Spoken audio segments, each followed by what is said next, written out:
अखेर अक्षय शिंदेचा उल्हासनगरमध्येच दफनविधी करण्यात आला। शांतीनगर स्मशानभूमीत अक्षयचा दफनविधी करण्यात आला। नातेवाईकांच्या उपस्थितीमध्ये दफनविधी करण्यात आला। तर दफनविधीच्या वेळी पोलिसांचा कडक बंदोबस्त होता।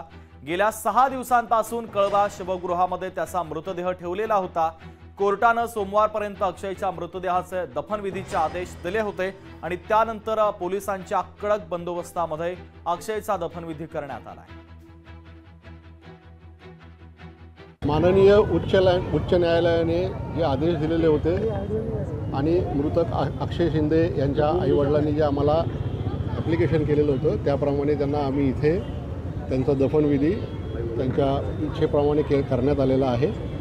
मोठा पोलीस बंदोबस्त लावून आम्ही त्याप्रमाणे करून घेतलेला आहे। या लोकांनी आम्हाला इथे काही लोकांनी जे सहकार्य केलेलं आहे त्या सगळ्यांच्या बरोबर मदतीने आम्ही हा अंत्यविधी करून ठेवलेला आहे। लोकशाही मराठी ऐका, पहा, जागरूक रहा।